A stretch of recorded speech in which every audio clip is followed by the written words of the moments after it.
What the study says. Okay, here's a quick thought experiment for you.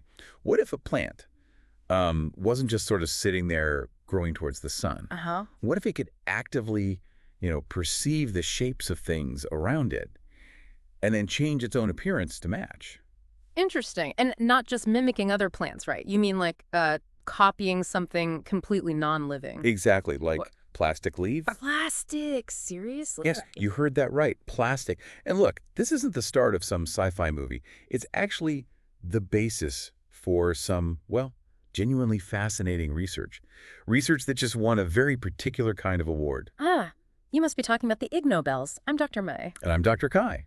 Welcome to the Deep Dive, where we dig into curious science and bring you the most interesting bits from recent studies. And today, we're looking at a winner of the 2024 Ig Nobel Prize. Now, if you're not familiar, these are the awards that celebrate achievements that, well, first they make you laugh. Right. And then they really make you think. They focus on the unusual, the imaginative side of science. And this year's Botany winner, it absolutely delivers on the think part. It's for research showing that a specific vine, Boquila trifoliolata, can mimic the leaves of an artificial plastic host plant. Wow. So our mission today in this deep dive is to unpack this. Understand why this vine is already so remarkable and what this specific experiment tells us about its maybe unexpected capabilities. Okay, let's get into it. So, Boquila trifoliolata, it's actually kind of famous among botanists already, isn't it? It is, yeah, for its incredible shape-shifting. Right. As it climbs up a host plant, it can make its own leaves look astonishingly like the leaves of whatever it's growing on. We're talking matching size, shape, color, even the vein patterns. It's like plant-level camouflage, but like on steroids. It's mind-boggling just thinking about how a plant could possibly do that. Exactly. And for years, scientists have been debating the mechanism behind it. Was it picking up, volatile chemical signals from the host plants, little airborne messages? Or maybe something really wild like horizontal gene transfer, somehow borrowing genetic blueprints directly from its neighbors. But neither of those ideas fully explained the sheer range of its mimicry, or how quickly it seems to adapt when it moves on to a different host, which led some researchers to think about a third, maybe even wilder, hypothesis. Okay. What if the plant isn't sensing chemicals or swapping genes? What if it's actually seeing? Seeing, like with eyes. Well, no, not eyes like ours, obviously. But the idea itself isn't brand new. It goes back over a century, actually, this concept of plant ocelli. Plant ocelli. Yeah, maybe specialized cells on the leaf surface, the epidermis, that could act like tiny little lenses focusing light. Huh. And potentially, these could allow the plant to perceive the shape of objects based on how light interacts with them. Okay, that's fascinating. So if you want to test that idea that a plant is seeing shape using light, how do you rule out the other stuff, the chemicals, the genes? And that's where this Ig Nobel winning experiment gets really clever. Right. The researchers decided, okay, let's use artificial plastic leaves. Place them near the Boquila vines. Because plastic won't release plant chemicals. Exactly. And it certainly won't exchange genes. So if the vines still tried to mimic that, It would strongly suggest it's responding to something else, like the visual cue, the shape itself. precisely. So they set up the experiment. Plastic leaves positioned above some parts of the vines.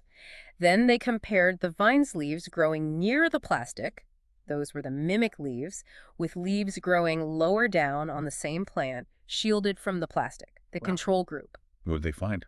Well, the findings were pretty compelling. The Boquila leaves growing near the plastic did change their form. Now, they didn't become, identical plastic replicas, Of course not. but they definitely altered their shape and structure in ways that resembled the artificial leaves. How so? Like, what changed? They became noticeably longer and more slender compared to the control leaves, which were generally more roundish. Yeah. The researchers actually measured this, using metrics like aspect ratio and form factor, basically ways to quantify how much the leaves stretched out and changed their overall outline to match the sort of longitudinal shape of the plastic. And this wasn't just a fluke. No, they saw these changes consistently across leaves of different ages growing near the plastic.